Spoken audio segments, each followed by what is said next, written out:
Angie. Sama ada kakak, hai kakak.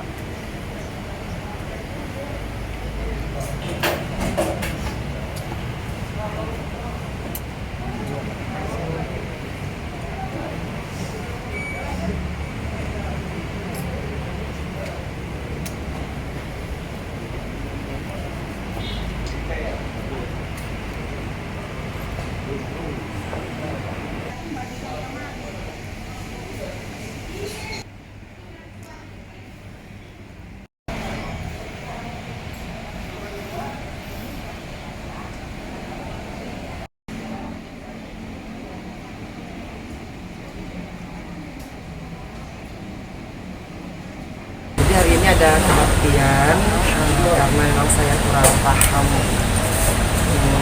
tata caranya, jadi menunggu kakak ipar saya untuk dimakamkannya di mana itu juga belum diputuskan karena memang ada cucu opa itu yang sedang di Australia kan. Jadi mungkin nanti dapat kabar dari mereka dan mudah-mudahan kalau ada kabar secepatnya pasti saya akan mungkin ada beberapa kebaktian yang memang akhirnya harus menunggu hari Rabu gitu ya, sambil menunggu cucunya opa yang paling tua untuk paling tidak kalau nggak sempat datang ke Indonesia karena lagi susah juga kan di sana, paling kan dia ingin katanya mau ikut kebaktian online. Kianu memang nanti datang untuk ibadah malam, sementara Kianu memilih untuk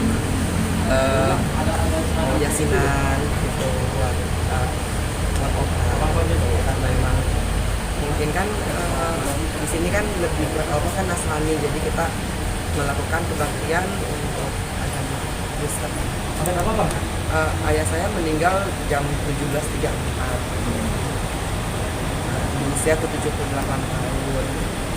Memang ayah saya punya riwayat stroke ringan. Jadi pada saat saya di dalam pernah kena serangan jantung ringan gitu. Hasil check up terakhir sih memang ada hipertensi, terus ada kolesterol, nah ada gula juga. Nah, jadi proses berpulangnya ayah saya sesungguhnya sama persis dengan yang dialami oleh almarhum saya. Ini masih akan didiskusikan menunggu kakak ipar saya datang, dan ada dua cucunya opa kan yang masih ada di luar negeri. Alhamdulillah aku bersyukur karena aku diberikan kesempatan oleh Allah untuk masih bisa mengurus mama dan papa.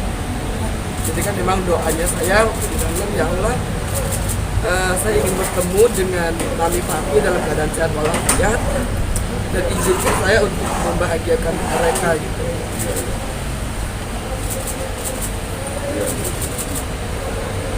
Sebagai manusia pengennya sih masih mau membahagiain lebih mana lagi ya, tapi mungkin Allah memberikan sekitar 6-7 bulan ya bagi saya untuk akhirnya bisa pagi ketemu opa, siang ketemu, malam ketemu, saya masih bisa buatin sarapan buat Dedi, saya masih bisa duduk satu meja terus kita berdebat soal entah itu politik lah, entah itu ekonomi gitu, yang hal-hal yang memang saya selalu rindukan, dan Allah jabah doa saya. Sebenarnya permintaan opa tuh kan ulang tahun pernikahan ke-50 dirayakan, kemudian ulang tahun opa diminta dirayakan di kampung halamannya. Alhamdulillah itu sudah terpenuhi. Terus terakhir opa minta mobil baru, alhamdulillah saya ada rezeki, terus saya belikan, walaupun akhirnya opa pakainya paling cuma seminggu begitu ya. Terakhir opa cuma nanya kan, maksudnya Angie mau begini terus, mau sendiri gitu kan. Saya bilang nggak apa-apa deh, Angie masih bisa kerja buat dia, buat mami, buat Kianu, udah nggak apa-apa gitu. Dan kadang-kadang kalau misalkan lagi ada orderan banyak kan, ayah saya suka nemenin gitu loh, saya masak. Kata Dedi tuh, dia kan capek-capek, gitu kan. Dedi juga udah nggak perlu apa-apa. Dan yang pas waktu saya ini pada hari terakhir itu kan saya nganterin papi dari pagi sampai udah akhirnya berpulang. Terus apa emang ngotot untuk ke rumah sakit. Jadi Dedi tuh selalu bilang udah Dedi mau istirahat. Terus aku tawarin udah sih dia jangan di rumah sakit, di hotel aja yuk. Enggi ada duit kok gitu kan. Selama ini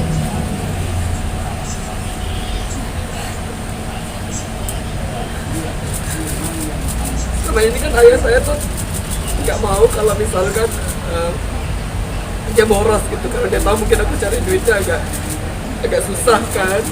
Jadi kalau misalkan aku ajak ke tempat-tempat yang agak mahal, jadi selalu bilang nggak usah Ji gitu, di sini aja gitu. Walaupun aku tahu gitu bahwa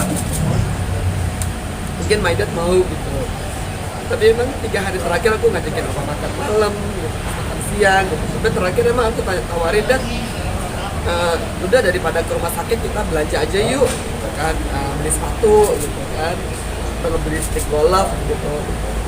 Men kata ayah saya tuh udah nggak perlu. Kalau mau bertanya sih banyak ya, karena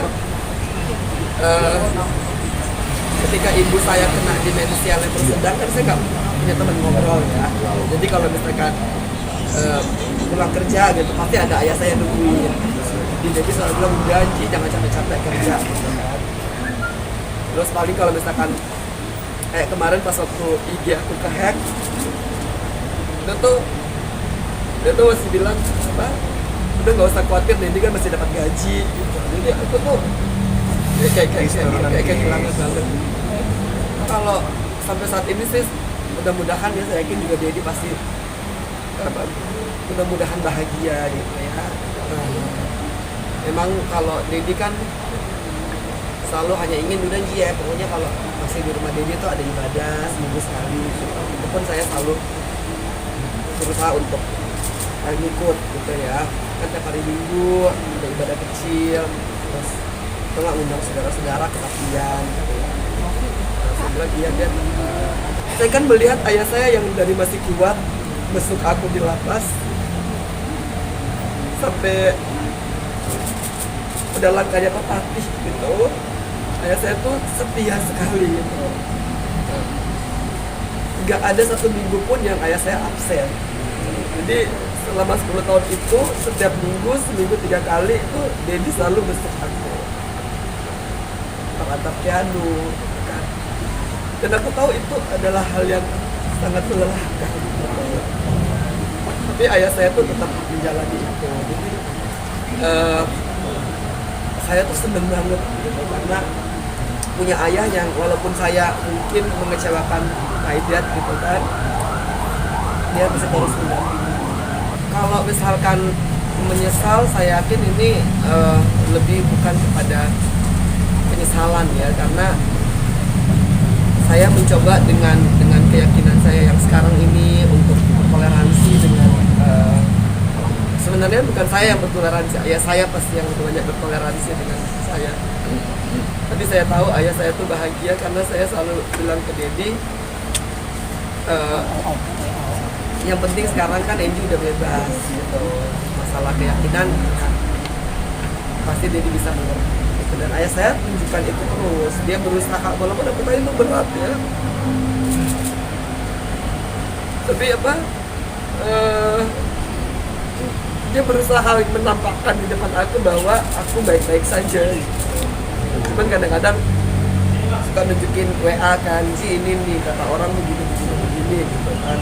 Makanya saya alhamdulillah bisa pulang ke Manado merayakan ulang tahunnya Opa, sekaligus saya minta maaf kepada seluruh masyarakat Sulawesi Utara apabila anaknya Prof. Luki Sontak mengecewakan gitu loh masyarakat Sulawesi Utara gitu. Dan saya lihat ayah saya bisa menerima itu. Kalau firasat sih lebih ke paginya jam 8 temen saya tuh WA saya kan, bilangnya cuman, Ji, aku lagi WA-an sama Papi gitu kan. Oh ya kok tumben gitu kan. Dia tuh nggak tahu Dedi lagi kenapa gitu ya. Aku bilang ya udah temenin ngobrol aja. Nah sehari sebelumnya kan memang Dedi tuh udah minta manggil, mungkin kan karena ayah saya tuh anak laki-lakinya kan meninggal ya. Jadi kalau misalkan ada saudara-saudara kita yang di Manado, dia suka ngumpul gitu loh yang mungkin sepantaran dengan kakak saya almarhum. Nah si Oi-nya udah datang tuh dari Manado tuh datang, mukanya Dedi tuh sumringah ya gitu, terus ngobrol gitu, oh gini. Nah terus ternyata sebelum itu dia sempat WA teman baik saya juga gitu kan di Manado. Cuman ngomongin sih apa udah apa, kalau bahasa Manado tuh apa ya? Nah, pokoknya dia tolong liatin Enji terus, jagain dia. Kasihan dia sendiri gitu kan. Tapi nggak apa-apa, aku tadi berucap kepada ayahku, udah Enji tuh bakal baik-baik saja gitu lah. Enji tuh bisa gitu, karena mungkin kekhawatiran ayah saya tuh saya nggak saya belum bisa napak gitu kan, sampai Dedi tuh masih harus nitipin saya ke temen-temen gitu. Ternyata dia nitipin saya ke banyak orang. Walaupun saya selalu pastikan dia udah nggak apa-apa, Enji bisa kok gitu. Cuman kan mungkin dari pekerjaan saya yang dulu, terus Dedi melihat pekerjaan saya yang sekarang gitu kan, kadang-kadang pagi syuting gitu, pulang masih harus masak.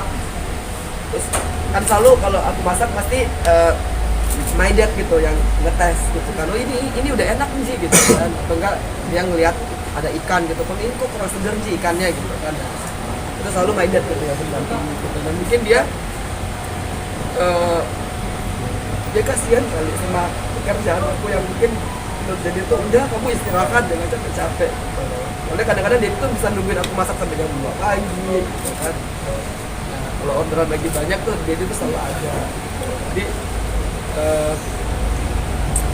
my dad itu mungkin khawatir kalau saya sakit gitu. Masih sebetulnya dicemaskan Sebenarnya kalau dia tuh mungkin karena saya anak perempuan satu-satunya dan tertinggal saya gitu. Jadi cuma mau aku jangan kerja capek-capek kayak gini ya. Itu kalau tapi walaupun saya tuh seneng gitu loh kerjainnya ya, karena memang berbeda dengan pekerjaan saya yang dulu, tapi insya Allah saya bilang ke Dedi nggak apa-apa deh, ini kan yang penting kita cukup. Karena kan kalau dimensi itu dia bisa bertukar-tukar dimensi ya, bisa bertukar ruang dan waktu gitu. Jadi kadang-kadang dia ngerasa masih ada, kadang-kadang dia ngerasa oh ya udah nggak ada ya. Enggak dia nyari gitu kan malam gitu. Enggak masih bikinin kopi gitu kan, karena ayah saya tuh nggak bisa minum kopi atau nggak bisa makan selain kalau misalkan ibu saya yang apa tapi aku selalu nguatin ke diri saya sendiri bahwa tugasnya papi udah selesai, Enji pasti bakal bisa napak, Enji pasti bisa ngejalanin hidup gitu kan. Jadi biar rest in peace ya, gak usah khawatir lagi. Enji insya Allah akan ngurusin mami, ngurusin Janu gitu. Jadi kalau kirim buku ke aku gitu, aku selalu bilang gak apa-apa deh, itu dilupain. Mungkin sebagai ayah saya tuh ada sesuatu yang masih apa ya, bukan beban ya, tapi belum terungkap gitu. Jadi ketika ayah saya mengatakan bahwa kebenaran pasti terungkap dan mudah-mudahan terungkapnya ketika saya masih hidup, itu kan dalam buat saya. Jadi saya selalu mengatakan udah dia nggak apa-apa, udah ikhlas gitu. Jadi saya mohon doanya untuk mami saya juga, biar mami saya kuat, mami saya bisa terima, dan saya juga bisa ngurusin mami saya dan Kianu. Dan semoga Dedi dalam agamanya saya yakin husnul khotimah, saya yakin diampuni dosa-dosanya dan akan ditempatkan di sisi Tuhan yang Maha Kuasa.